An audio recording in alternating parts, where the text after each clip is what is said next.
Now, joining us in the studio to talk more about the Armistice Agreement and its significance is Dr. Jang-hie from the Hanuk University of Foreign Studies. Dr. Lee, thank you for coming in today. Yeah, it's my pleasure to be here. Today marks the 65th anniversary of the Korean War Armistice Agreement, as we saw in that last report. But perhaps this year there's a bit more significance because of all the talk about ending it and working towards a peace treaty. But before we get to that, can you briefly tell our viewers about the significance of the Armistice Agreement? Yeah, as you know, the armistice is just a temporary termination of war. Since 1953, so yeah, Korean armistice was longest armistice in the history of armistice history. So, yeah, during this time, our people have a terrible, the division and the terrible separation. So, after the Panmunjom Declaration, we have a historical opportunity to ending of the war. Can you, the Armistice Agreement is obviously different from a peace treaty. Yes. And also it's different from the declaration of ending the war as well. Can you explain a bit about what the differences are and how how two nations would go from an armistice to a peace treaty? Yeah, so yeah, the armistice is just the temporary termination of war, but the peace treaty is the final legally termination of war. So yeah, the armistice during the armistice it's a kind of the wartime, but during the peace treaty it's kind of the peacetime. So both are quite different. So during the armistice time, the relation between the two countries are so hostile state. But during the peacetime, it's a kind of the normalization between two countries. Do you know, I mean, can you explain as well, also getting from a armistice to a peace treaty, like how does it go about, how does that happen, do you know? Yeah, it's not simple to explain, but you know, in the long time ago, we tried this armistice into the peace treaty. As you know, we have already the 1992, the basic treaty between the South and North Korea, Article 5. So yeah, in spite of that agreement, in the meantime, we had a confrontation in the very the Cold War times. But I think this year we have very historical opportunity to ending of the war, from the armistice to the peace treaty. It's not the first time we've been close. We've tried to make some sort of armistice, ending the armistice before. Perhaps the closest we got was in 2007 between ex-President Moo-hyun and Kim Jong-il when they met for their summit back then. But that didn't end up going the way we wanted it to. Why did that end up that way? Yeah, since 2007, in southern side, the conservative government come to power. So yeah, this agreement didn't implemented. So our policy was changed into the press policy toward against North Korea. So conservative government didn't recognize the 2007 the summit meeting declaration totally. So I guess right now with President Moon Jae-in, he's got a few more years to try and make this happen. Perhaps it is a very good opportunity, as you say. Yes, yeah, especially after the declaration of Panmunjom Declaration in April this year, we have a very, very wonderful historical event. You know, the North Korea leader Kim Jong-un, he himself would like to try the ending of war and furthermore the peace treaty. And also following the meeting, the June 12, the summit meeting between the North Korea and the USA, it would be very important for the ending of war on the Korean Peninsula.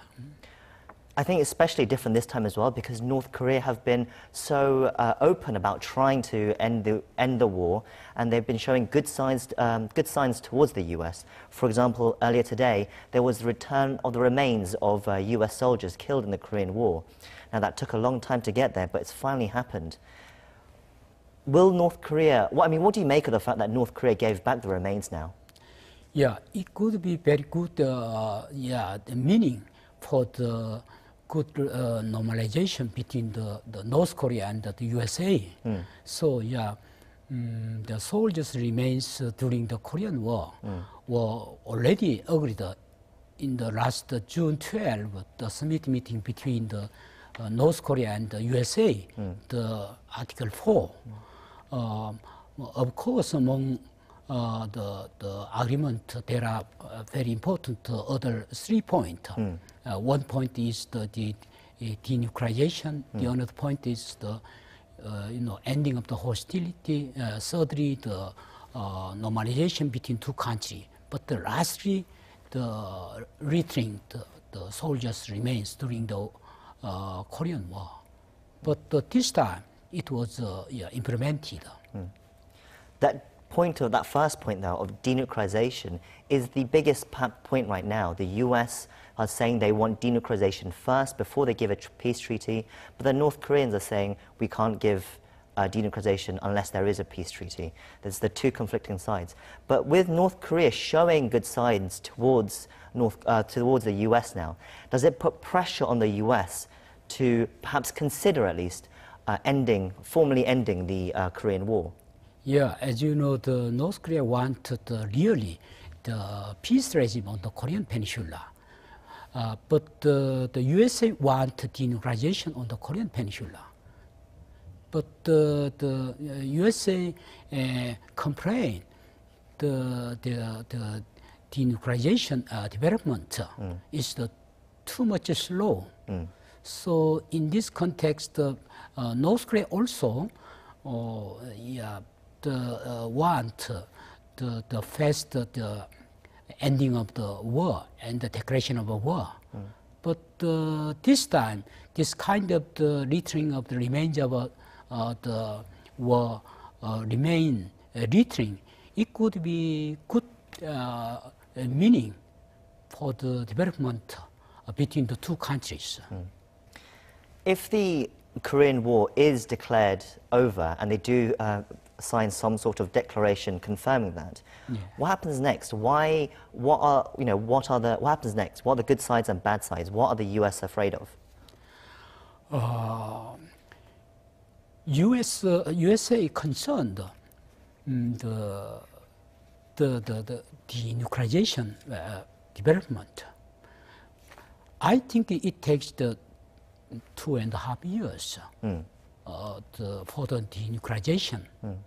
But the public opinion in the USA is very impatient. You know, the Mr. President Trump, the middle election is coming. But the New York Times and the Washington Post complain Mr. Trump is an idiot.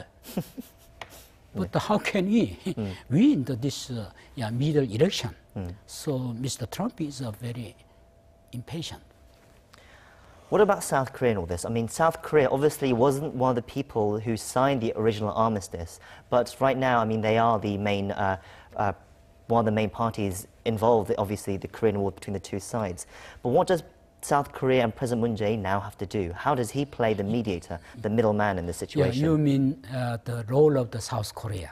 Yes. Yeah, of course, South Korea should be the very important role for the promoting this kind of development between the denuclearization and the ending of the war.